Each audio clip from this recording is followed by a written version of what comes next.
How you doing?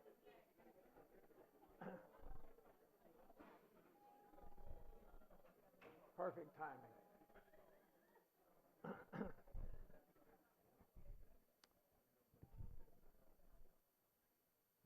Greetings, friends. Good to see you. Wonder where are the nine? Wow, I don't know where they are. Look at that. 1, 2, 3, 4, 5, 6, 7 seats there. 8, 9. Where are the nine?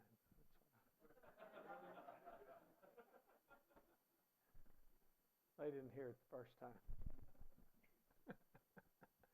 Good to see each of you this evening. We appreciate your presence, and we're going to be talking tonight, continuing to talk about death in New Testament times, particularly to talk some about the death of Jesus. And then, if we get through with that subject, and I had a little more I could have finally gotten to, but if we get through with that, or if we don't get through, we'll finish it next time, Lord willing, and then we will go to the subject of trades in Bible times. What do people do to make a living? And not so much the farm things, because we've talked about those, the grinding the grain and all of that, and milking the cows and so on. So we'll go beyond that to what kind of work could a person do in addition to those things that were done around the farm, etc. Let's begin our class now with prayer, please. Our Father in heaven, we thank you so much for the good blessings that you give us day by day. We're thankful for the spiritual blessings that are ever around us. Help us to learn them and to appreciate them. And we pray that you would help us this evening as we study from your word. In Jesus' name we pray. Amen. So we're going to talk about first the World Wide Web and give a lecture on that. I'm sure everyone would find that very dull.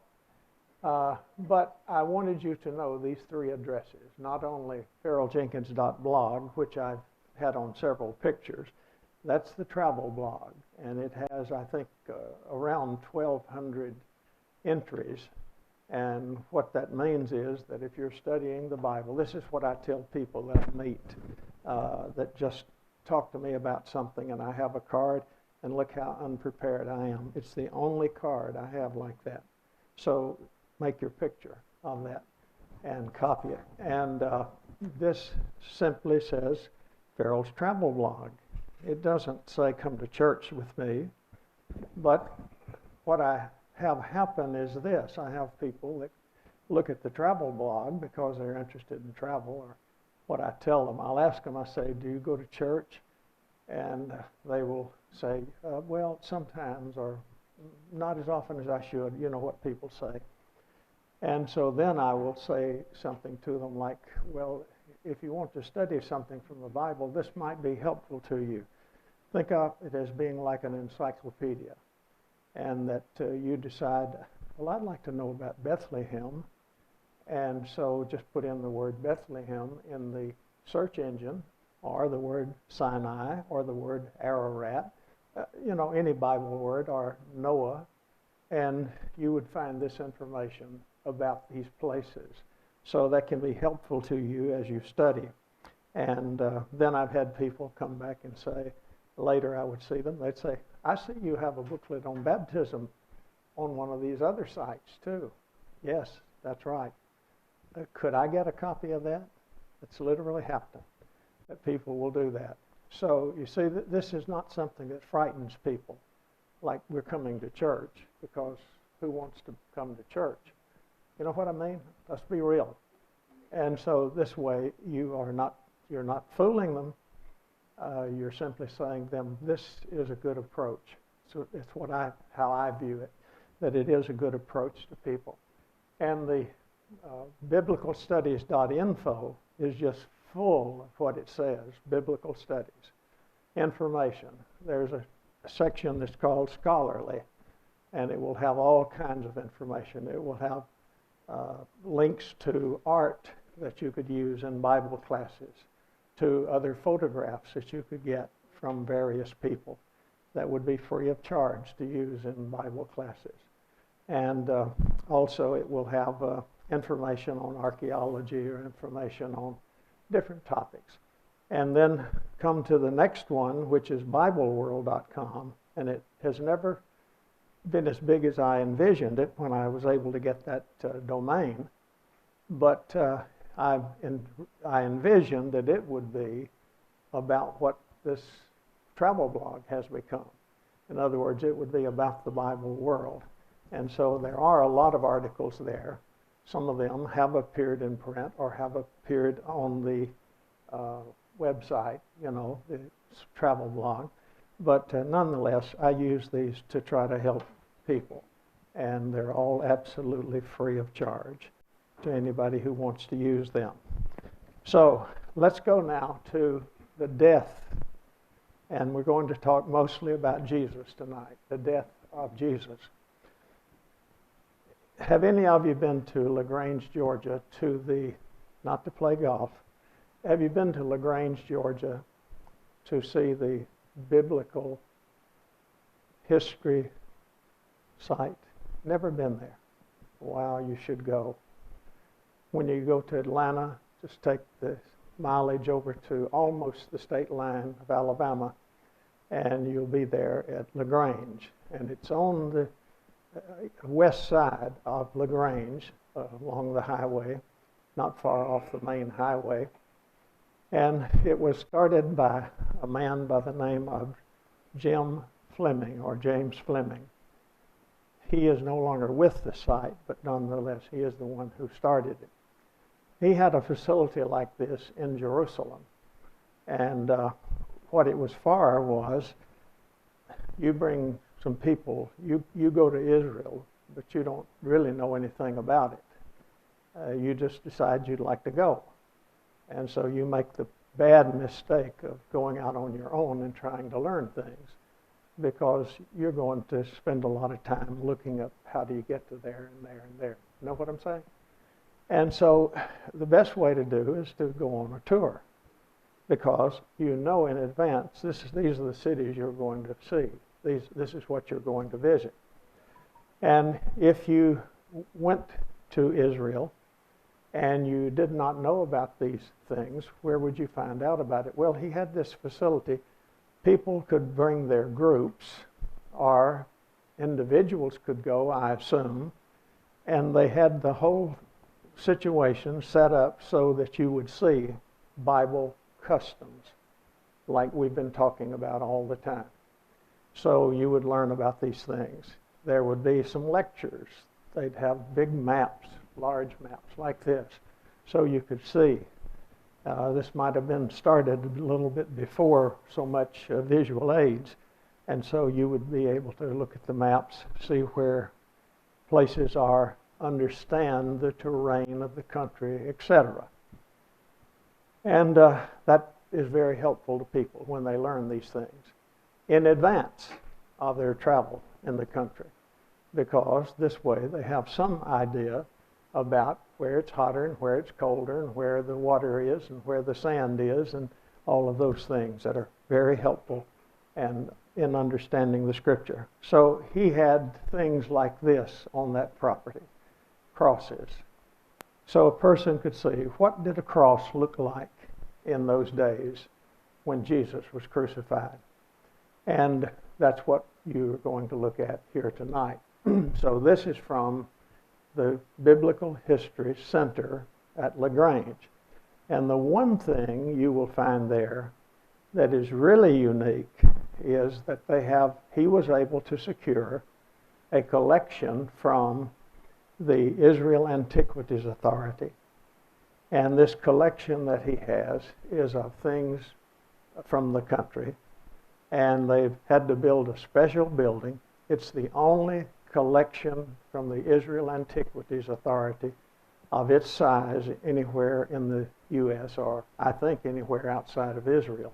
So you'd find it very helpful and very enjoyable. There's a fee, yes, of course. It costs money to keep places open, but it's worth it, whatever it is, and I don't have any recollection of what it is. So he's not working at that anymore. He is now with a fellow associate. He has found a small lake nearby, somewhere there. I haven't heard anything about the progress of this since the pandemic. And what I read about these places is, since the pandemic, fewer people are giving, and the people that are giving less.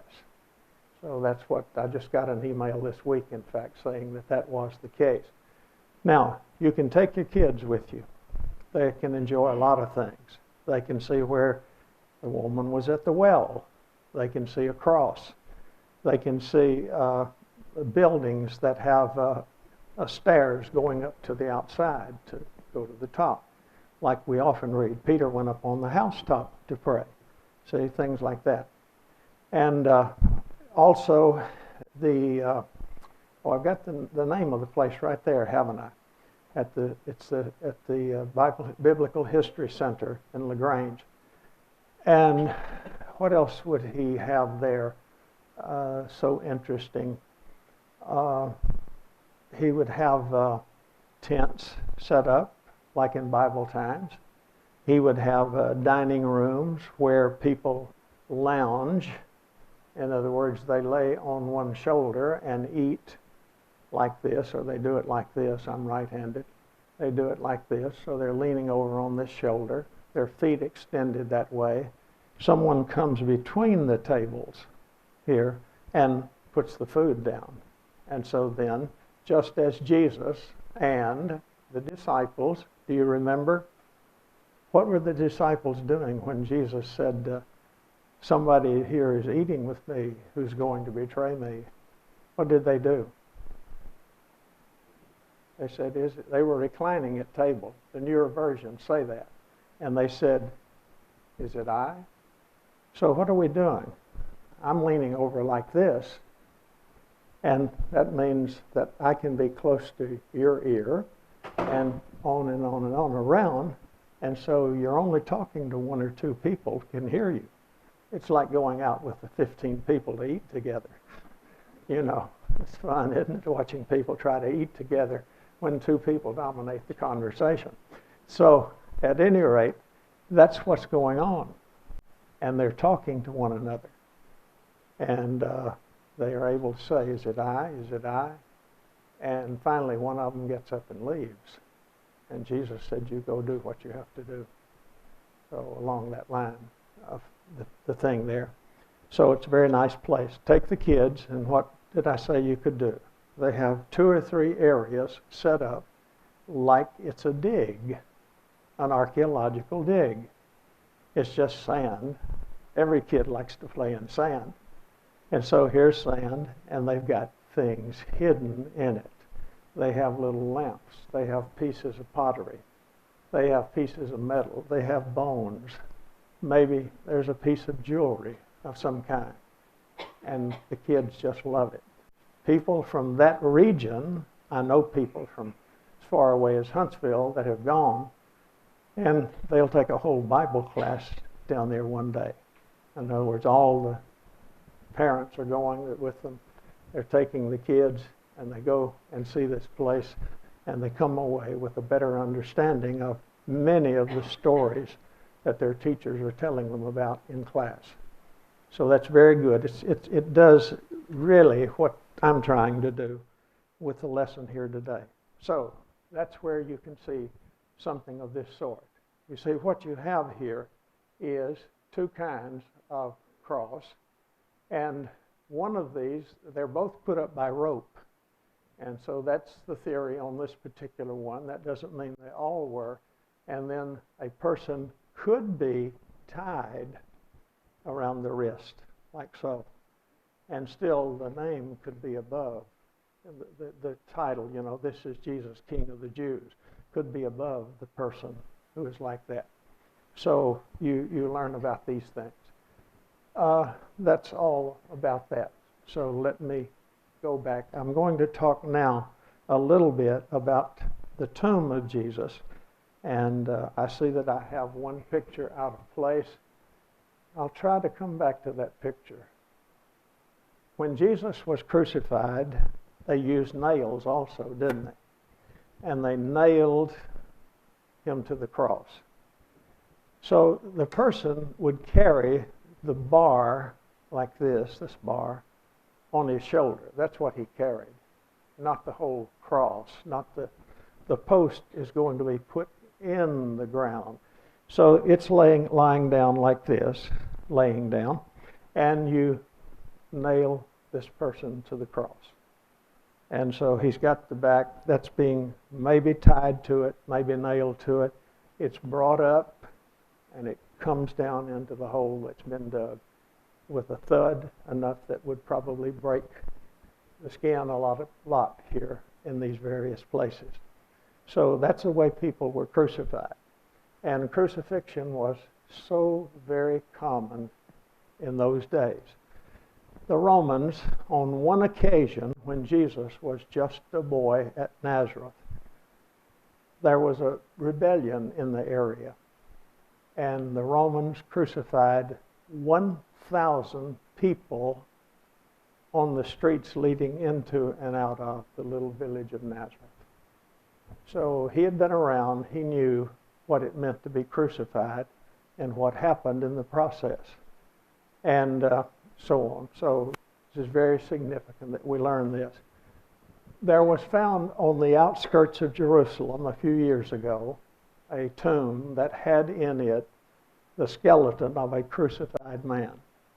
This man was in his early 20s, they said, based on his bones and however they determined that. And so when they started to take the nail out of the cross, it pulled out. Maybe there was a knot it had hit or something like that. So what you're seeing over here is a situation like that, where there's a piece of wood serving as a washer.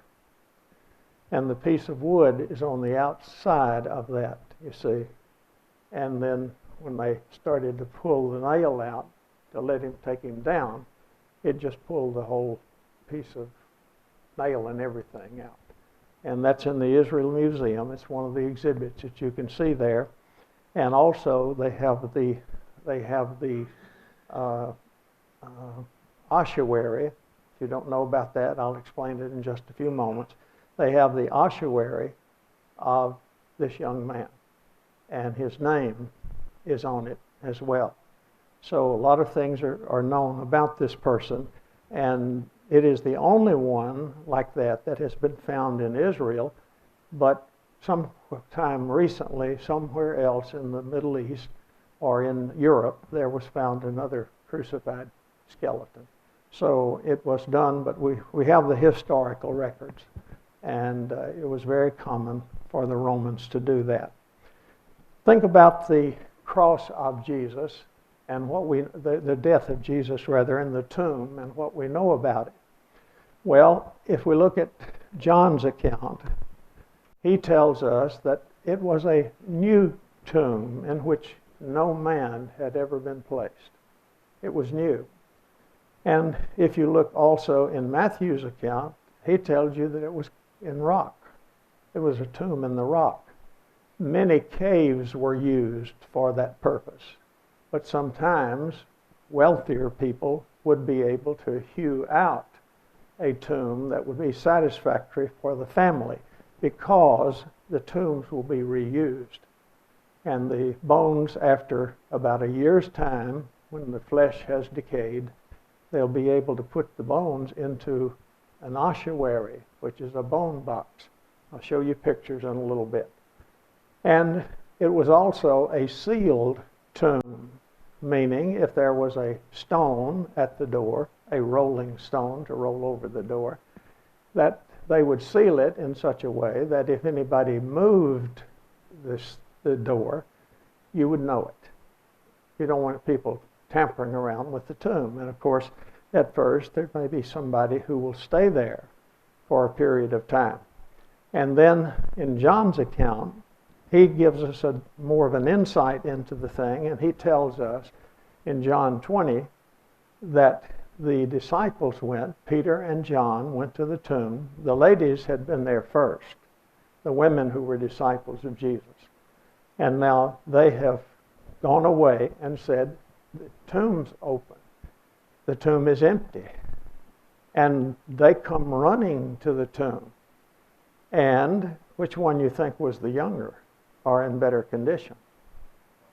John, because he got there first. And when he got there first, then he looked in, and Peter looked in. And what did they see? The body was gone. I mean, that is amazing. Nothing like that had happened. And just imagine somebody stealing the body. And now it is the beginning of it's the end of the Sabbath. It's the beginning of the first day of the week. And so what are they going to do about this? And then also, well, that's the surveying. But there's one more little interesting thing. They had put linen cloths around the body of Jesus. We saw linen, right? You look for linen in the British Museum. And so we have linen cloths that were around it. And there was a face cloth that was what? The linen cloths were all lying there. And what happened to this one that was around his face? It was folded up kind of like a handkerchief and laid over in a special place. Like what? What does that indicate? Someone watched their face and folded the towel up and laid it down. It's like intentional, isn't it? It's not thrown on the floor. It's intentional. Somebody folds this, somebody puts it over here in a certain place. And that indicates then that Jesus knew exactly how to get out of there. He said he did all along. He said, if I give my life, I will lift it up again. So he did so. And that's a very significant thing for us to consider. So that is the surveying of the cross. The point is, the tomb was empty. They didn't just overlook it. There's nobody there. So then their first thought is, someone has stolen this body. And so finally, though, the Lord appears to one of the women, and then to the others, and then finally, eventually, to the 12. So this is significant that this has happened. So look at the tomb, the way a larger tomb, this is a little larger than just for one person. And this is from a little book called Exploring the World of the Bible Lands by Harris. And I want you to look at the parts. So we're going in from over here on my right, where I'm pointing. I'll point so we can say right here. Where am I pointing? Right here. We're over here. See the steps leading down like this. And here's a person going in. And so the first thing we come to is a room that has entries to perhaps another room, or also they could be what are called kokim, and that means that we've cut out, let's say we're right here, and we cut this, the depth that is necessary, out of the solid rock, and the person can be placed in there, or later we can put an ossuary in that space. So the ossuary will go in this place right here.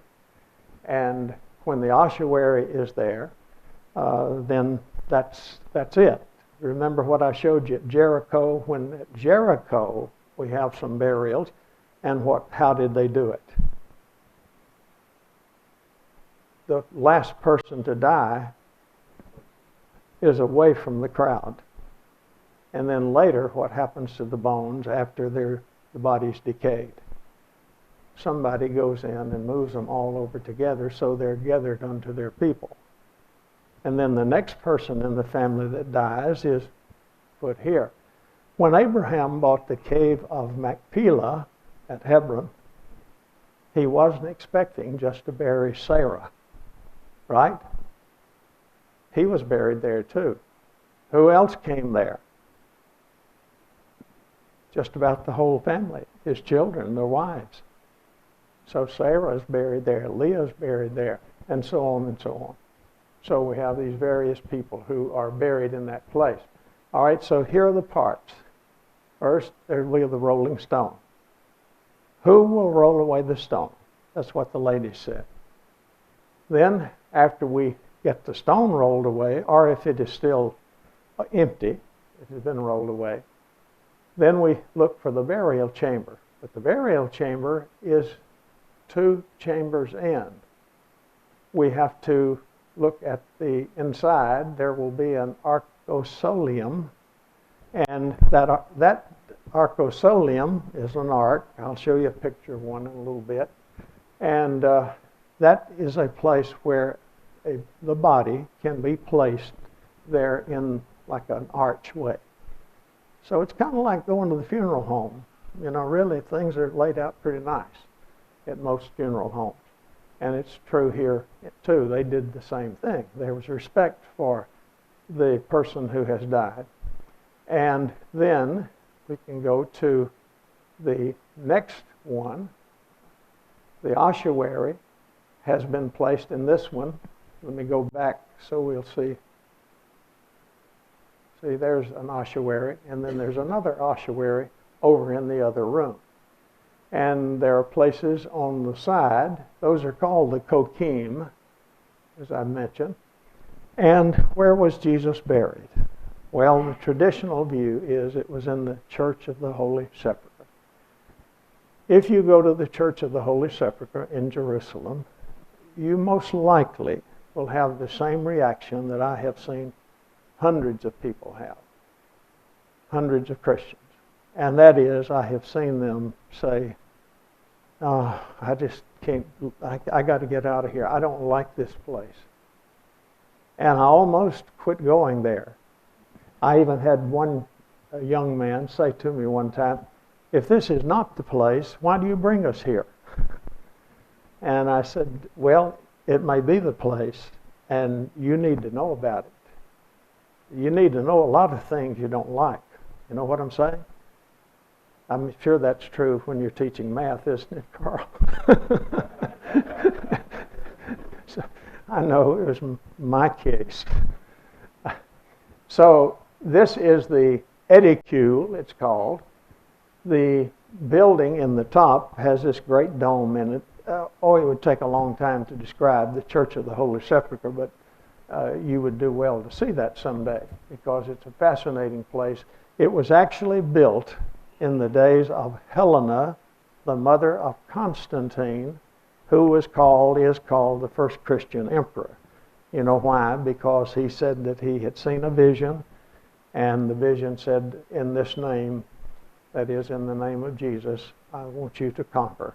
So he used that as his motivation to turn the country, the nations he was in control of, into service to Christ. And of course that led to, and then apostasy led to building the great buildings.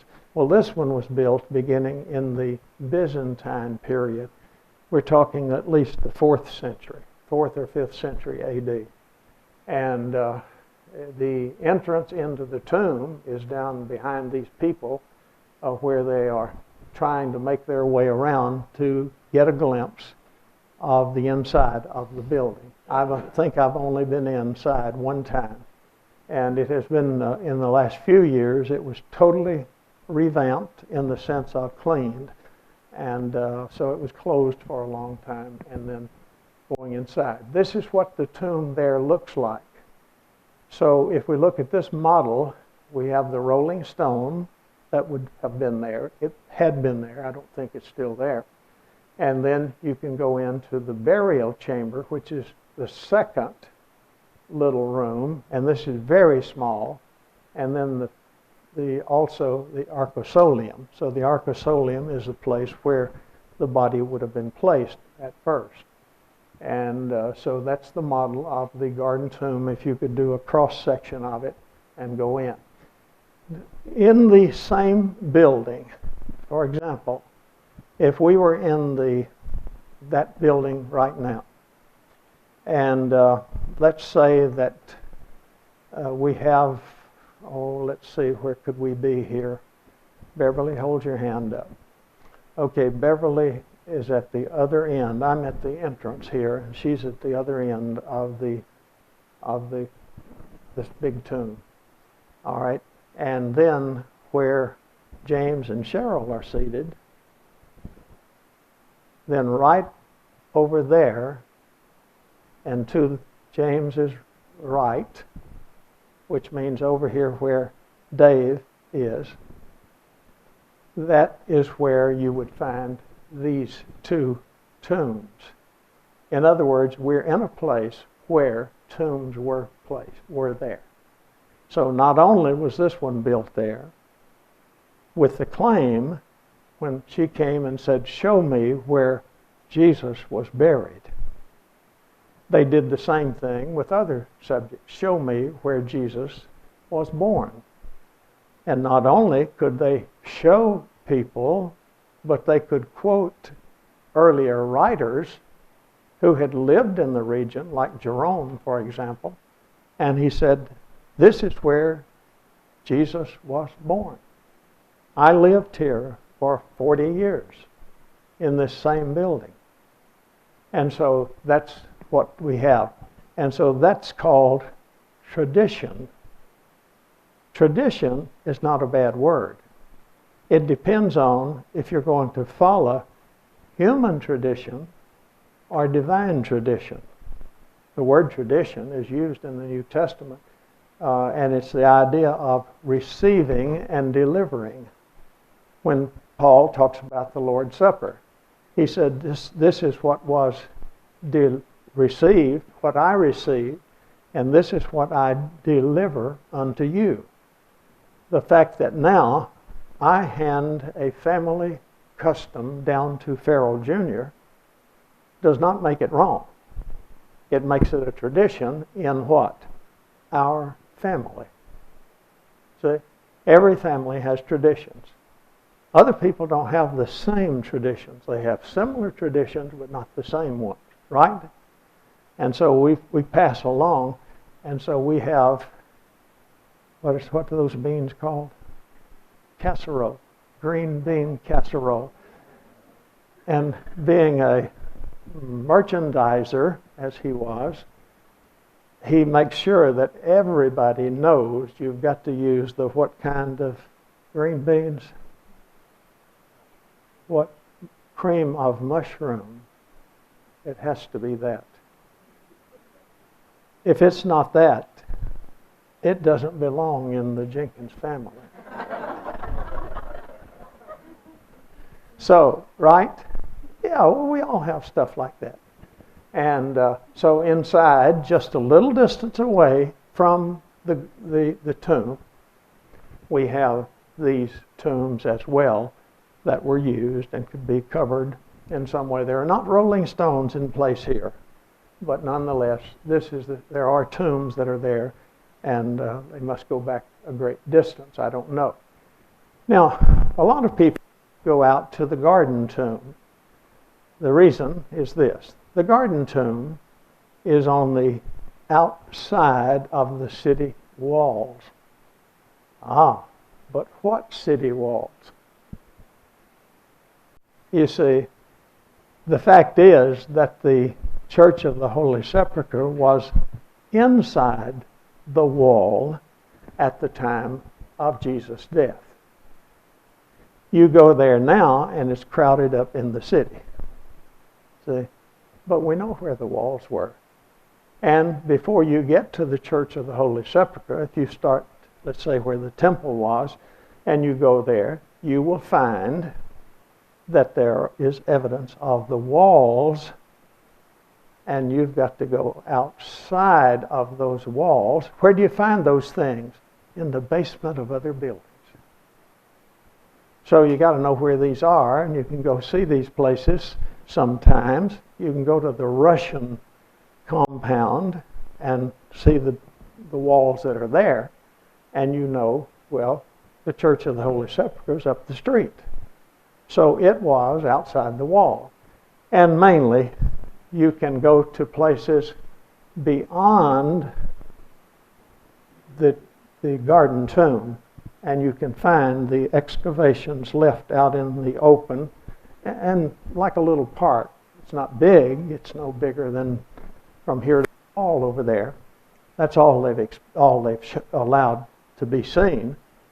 And so then the archaeology department, the antiquities department, has marked that off and said this is the second wall. In other words, the one that was built, it's actually the third wall, because the second one was built after the death of Jesus, and the third wall was even built later on. So we know these things. It's not that somebody's trying to pull something over our eyes. It is simply that we need to study the information. So if we go to the garden tomb, though, we are now outside the modern old city walls. It gets complicated, doesn't it? The old city, and it's the modern one. And so here is a tomb. You see it has been broken at some point and been fixed with blocks. So that happens to buildings. There's destruction that happens to all sorts of places. And inside we have two places that are cut for bodies. Two places.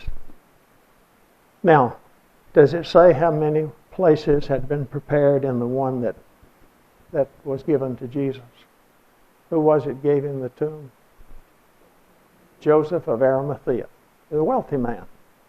So he'd built his own tomb. He'd had his own tomb cut out of the rock.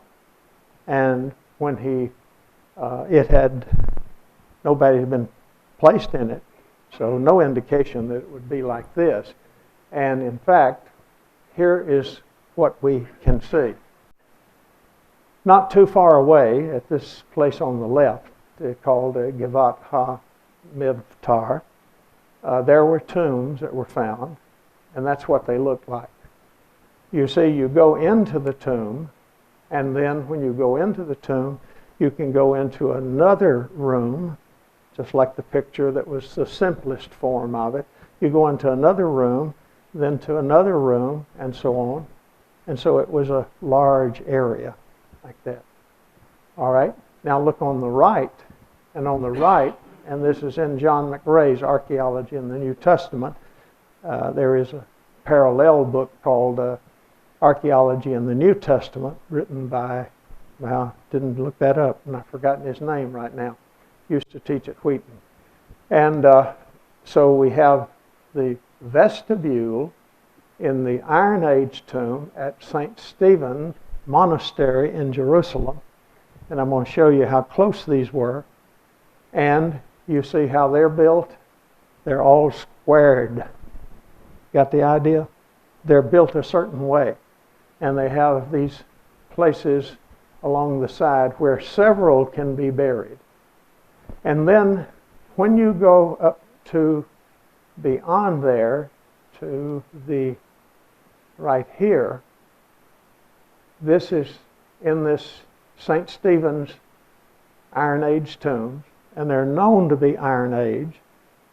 And when you look there, 6 feet away in solid rock, 6 feet away is the garden tomb, the back of the garden tomb.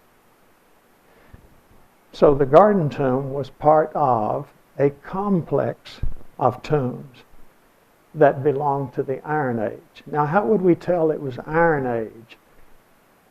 How would we tell it was Iron Age? The way it's cut would be one way. Yeah, that's one way, and that's what I've really shown you. But there's another way that's very important. How do archaeologists learn the date of things? What? What's there? And what is it that's there primarily that they use more than anything else? Pottery. Pottery. They know the difference between Herodian pottery, which would be 1st century AD, and Iron Age pottery, which would be from 1200 to 600, but there are different periods of that, so they can tell the difference in that. And I could show you the difference in that. I'm not too good at that, but I can take my pottery and show you examples of that. So you have that example, which is in this other property, 6 feet away from this one, and Gabriel Barkay is the archaeologist who did this work, and he wrote an article about it, published it, and it says that this is an Iron Age tomb.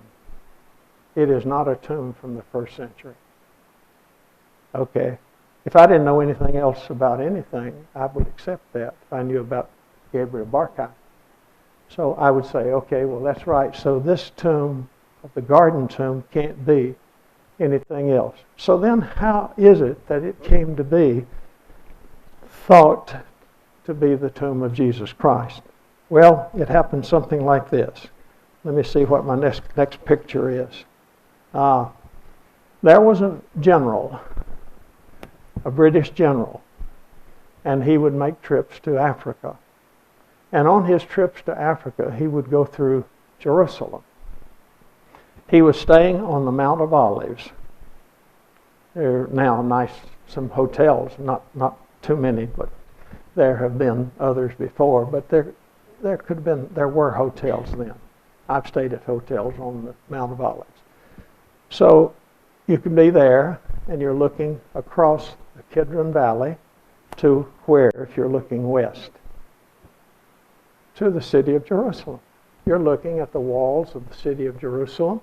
You can see the tops of various buildings that are important. So you're looking over there, and you're looking at this place, and he sits there and he says, "Oh, I see it. I see the skeleton. I see the skeleton. I see the face of the skeleton." Right? So now he knows where it is because he sees it.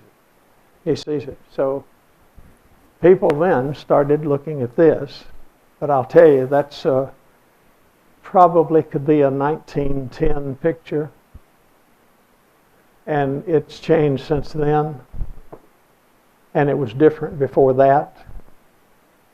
I could probably find a slide of the first time I made a picture of this, and it would be different than it is now.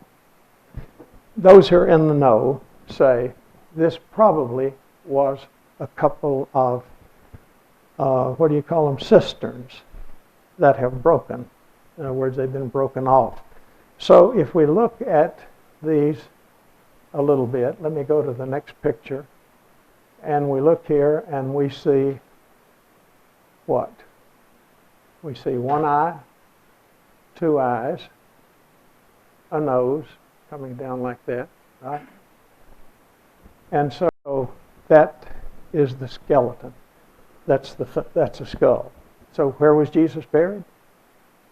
The place of the skull, Golgotha. That's not what he thought. Here's what he thought. He's looking from the Mount of Olives here. He looks over there. He sees the city laid out north to south. And he sees the skeleton. He sees a hill there. Not this formation that's in the side of the wall. He sees a wall, rise there.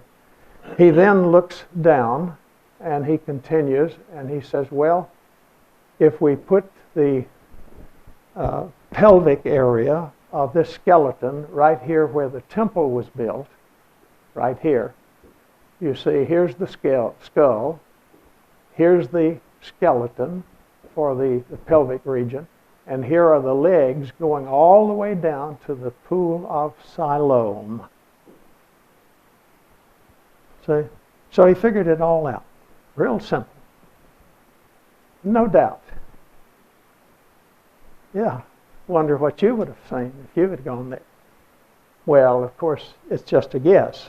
You see, it wasn't. But the point I'm making is his view about the skull is not what they tell you at the Garden Tomb. a British group bought the property sometime back, a long time ago, and then they turned it into various things. I'll have to go back. They turned it into, it had a garden with it that was real good, and so they said, this is the garden tomb. Well, it is a garden tomb. It's just not the right century. It's about 6 off, you see. So, I mean, I'm fully convinced that what I'm telling you is the truth, that it is not the place where Jesus was buried, and that most likely the place around the Church of the Holy Sepulchre, which had been used as a quarry area, it had been used as a quarry, and that is the place where Jesus was buried, because it was a common place, and this man would have had, there were other tombs, not just one tomb, you see, but there were other tombs in the region as well. So I believe that that is correct about that. So here's a rolling stone. Let me just show you. That's a rolling stone. I want you to look at the Tomb of the Kings. It is, see the buildings up there? It is cut down like a quarry, an old quarry. And then if you went into it and you went down to the bottom, you see places where water is collected. They can be used in the process of cleaning bodies and so on. And look at this point. You see, I've got the wrong thing. Now look at this point. You see, now look here. Over here. See that? What is that in the side of the wall there in solid rock? It's an arch. So you go into another room that's part of the quarry. See the street level up there? And you have what's called the Tomb of the Kings. And that's debatable now. But it was thought to be the tomb of Queen Adiabene, the Queen of Adiabene. She and her son were converts to Judaism. This is somewhere over in Mesopotamia. They came to Jerusalem as converts. And we know also from Josephus that she helped people raise funds for the famine of Acts chapter 11. So when there was the famine that the brethren sent help to Antioch, we know that, Antioch sent to them rather, we know that she participated in that according to Josephus. And so we go in here, this is the last time I saw it. I've tried to get in several times since then, but nobody comes to the door. It's owned by the French. And so you go in there. It was I don't know if the wiring was still there when I took a group in there. And here's the Rolling Stone. Do you see the Rolling Stone? See over here? And you'll see it clearly. Now there goes Tim. What's Tim's name? I can't think of it right now. And see the Rolling Stone? What's happened to it over the years? Chip, chip, chip. Lots of people have chipped off pieces, souvenirs, I guess. And it has a place cut. It has a little rolling area where you could roll it. Somebody could get there and push it. So there's one of the gentlemen with me, and he's pushing that. And there's Stacy Job coming out. She was one of the first women to be there. Don't tell her I said that. And then inside we have a place where people can sit.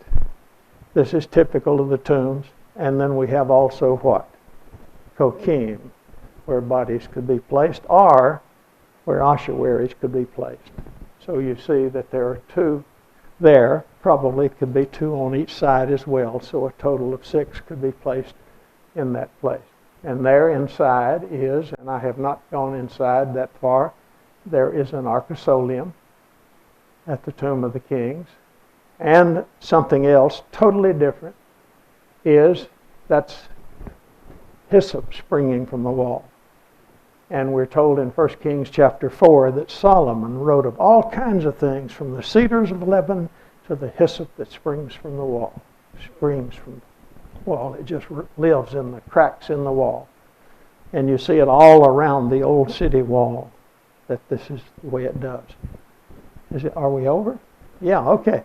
Well, all right then. So we did very, very well, and then I'll show you some real Rolling Stones next time.